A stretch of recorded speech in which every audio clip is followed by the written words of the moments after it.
एक जमाने में उत्तर प्रदेश की राजनीति में बहुजन समाज पार्टी और दलित वोटर्स का एक अटूट रिश्ता रहा है। मायावती को कभी दलित समुदाय की सबसे मजबूत नेता माना जाता था, लेकिन अब वही वोट बैंक उनसे दूर होता दिख रहा है। 2007 में बसपा ने पूर्ण बहुमत की सरकार बनाई थी, लेकिन इसके बाद से लगातार चुनावी नतीजे मायावती के खिलाफ जाते रहे। अब 2027 के विधानसभा चुनाव से पहले बीजेपी, समाजवादी पार्टी और कांग्रेस तीनों दल दलित वोटर्स को लुभाने में जुट गए हैं। तो आखिर ऐसे क्या कारण रहे हैं कि जो लोग कभी बहन जी मायावती की पूजा करते थे वो अब भाव ही नहीं दे रहे। मुख्यमंत्री योगी आदित्यनाथ ने हाल ही में विधानसभा में बजट पर चर्चा के दौरान साफ कर दिया कि उनकी सरकार दलितों और कमजोर तबकों के कल्याण को प्राथमिकता देगी। बीजेपी दलित वोटर्स को वापस लाने के लिए पूरे राज्य में दलित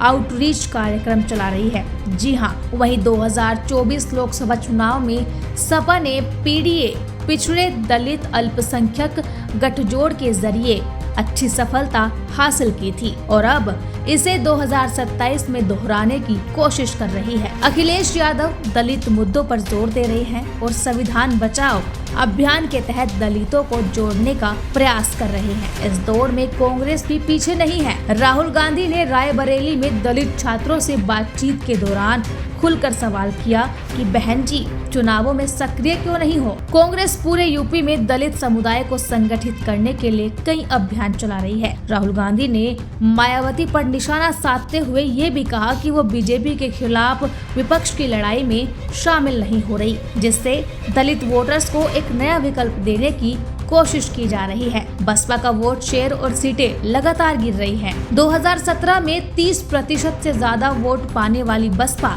2022 में महज 12.88 वोटों पर सिमट गई और सिर्फ एक ही सीट जीत पाई। लोकसभा में भी बसपा का कोई सदस्य नहीं बचा। वहीं आजाद समाज पार्टी के चंद्रशेखर आजाद दलित युवाओं के बीच तेजी से लोकप्रिय हो रहे हैं, जो बसपा के लिए नई चुनौती बन गए हैं। मायावती अब अपनी रणनीति को धार देने में जुटी है।